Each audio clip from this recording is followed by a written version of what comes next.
सभी बच्चों का हिंदी थर्ड लैंग्वेज क्लास में स्वागत है। अभी हम लोग बुलबुल के बच्चे नामक ये कविता पढ़ेंगे जो कि गुंजन हिंदी पाठमाला में है।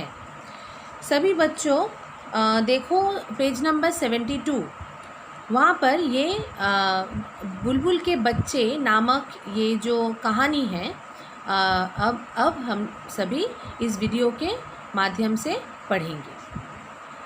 पहले यहाँ पर लिखा गया है, चर्चा करें। चिड़िया अपने घोंसले कहाँ कहाँ बनाती है। चिड़िया के बच्चों को खाना कौन खिलाता है। चिड़िया के बच्चे कब उड़ना शुरू करते हैं। तुमने बुलबुल देखी है। तो ये सारी प्रश्न हम सभी बच्चों को पूछेंगे।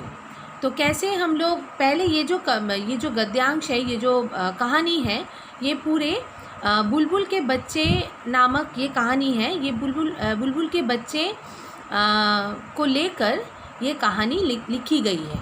तो पहले हम लोग ये भी चर्चा कर ले कि चिड़िया अपने घोंसले कहाँ कहाँ बनाती है। तो चिड़िया हमने देखी है कि चिड़िया पेड़ पर और यहाँ उसे क्या बोलते हैं, झाड़ियों में भी बहुत सारी जगह है। हम लोग देखे हैं कि झाड़ियों में भी चिड़िया घोंसला बनाती है। चिड़िया के बच्चे को खाना कौन खिलाता है। चिड़िया के बच्चे को खाना चिड़िया ही खिलाती है।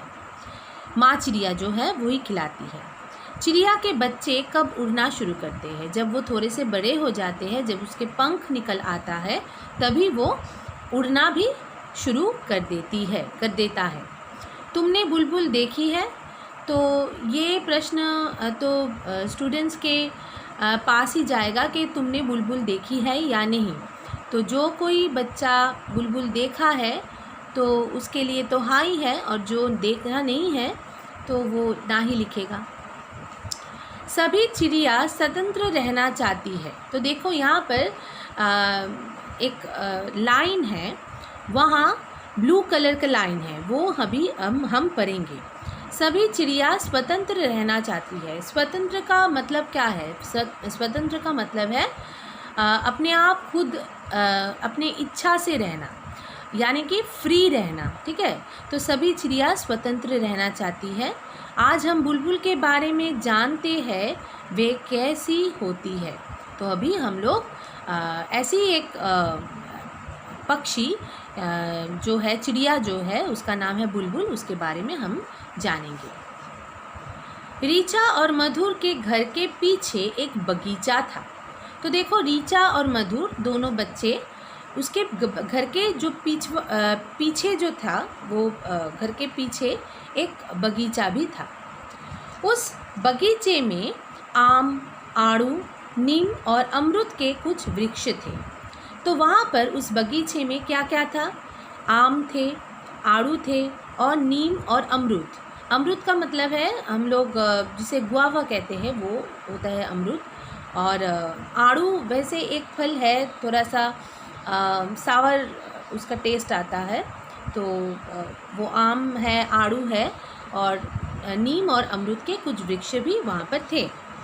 तरह तरह के पक्षी उन पेड़ों पर आकर बैठते थे। बहुत सारे पक्षी वहाँ पर आते थे वो पेड़ पे, और वो वहाँ पर बैठते थे। एक दिन रीचा ने बगीचे की झाड़ी में एक घोंसला देखा। तो एक दिन क्या हुआ, रीचा जो लड़की है वो बगीचे की झाड़ी में, बगीचे की झाड़ी का उसका मतलब है उसको कहते हैं वीड्स। ठीक है, इंग्लिश में उसे कहते हैं वीड्स।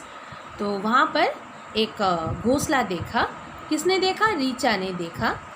उसमें 4 छोटे छोटे अंडे थे। वो घोंसला में, घोंसला का मतलब क्या है। घोंसला का मतलब है नेस्ट, चिड़िया का घोंसला। चिड़िया का जो रहने का जगह है उसे घोंसला कहते हैं। तो एक दिन रीचा ने देखा वहाँ पर, और उसके बाद वहाँ पर देखा 4 छोटे छोटे अंडे थे। वे जो दौड़कर मधुर को बुला लाई। तो रीचा बहुत ज़ोर से भागी और भागकर वो मधुर को बुला भी लाई। दोनों बच्चे दूर से उन अंडों को देखते रहे। तो दोनों बच्चे दूर से ही, पास नहीं आए, वो दूर से ही वो चारों अंडों को देखने लगे। कुछ दिनों के बाद अंडों में से 4 नन्हे नन्हे बच्चे निकले। तो कुछ दिनों के बाद क्या हुआ, वो जो 4 अंडे थे ना, वहाँ पर छोटे छोटे 4 बच्चे भी निकले। ऋचा और मधुर ने पास जाकर देखा, वे बुलबुल के बच्चे थे।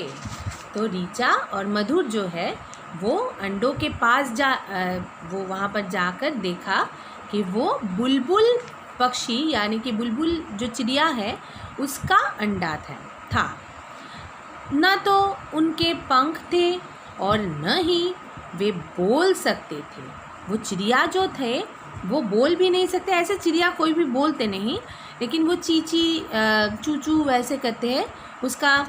उसे कहता है चहकना, चिड़िया चहकता है, ठीक है।